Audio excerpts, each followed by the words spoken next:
Hey guys, I just read the new Justice League, New 52 Justice League of America, number 4. Now, it was definitely an interesting comic book. I love the type of art that's in here. As you may know, I think it's my second of the story. I think I read the first one, no, not the first one, the third one definitely read. I don't know if I read the second one, but oh well. So number 4 definitely is an interesting comic book. Now it's not my favorite one because I prefer to watch the ones with the regular characters. Definitely do prefer the regular Justice League, New 52 Justice League. Just that's it. With all the Batman, Superman, Wonder Woman, all those good characters. But this one, because it's literally less, not like. I don't like these characters as much as the other ones, which are much more interesting to watch, to read about. But this one is definitely an interesting story. I'm interested to see if it kind of follows along with the actual stories. Like I know, was it one of the Catwoman stories? As it was going along, she actually, like before a couple of issues ago, when she got caught by the Justice League of America.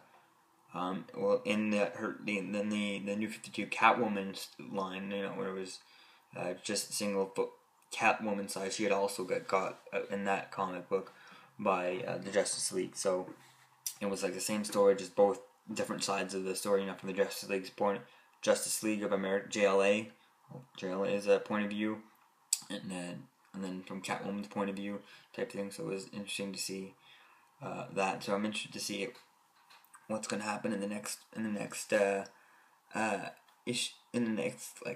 what is the next Catwoman going to be like? How is that going to play into the storyline and all that?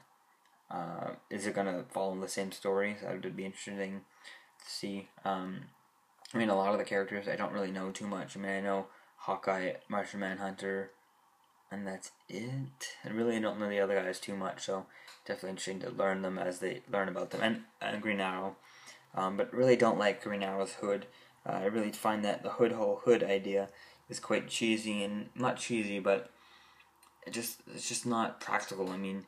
He would be jumping or something, and it would fly off the back of his head, or it would it just doesn't seem practical at all. It's even in the TV show Arrow, there it's just not something good. He needs just give him like maybe not a mask, but like a high tech goggles type thing, almost like the equivalent of Batman, where it would be just something goggles that he could cover his identity and not not let his identity out. So he's not. I feel like the goggles that he's wearing is too easy to give away his identity. So, maybe he could have some sort of super goggles where he would wear them and they would cover his eyes, but he'd still be able to see through them, so you wouldn't be able to see at all what color his eyes are.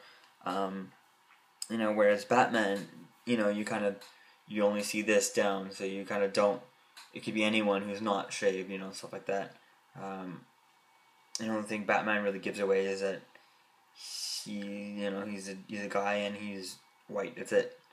Whereas Oliver kind of gives away that he's, white. He's sometimes, I guess he controls his glasses, but he's blonde. And all that stuff. So it's not really. Kind of feel like he gives away too much of his character in this story. But definitely the story is definitely good. Lots of a lot of action. Definitely would like to have had it a little bit longer, but I guess that's just the way DC does it. Yeah, I guess that's really it. All I really talk about it. I guess I give this one 7 out of 10 because definitely the ending is definitely unpredictable and comes out unpredictable and curious to see if it continues over into the other storylines. Yeah, so this is my review of Justice League of America, number 20th. Peace out.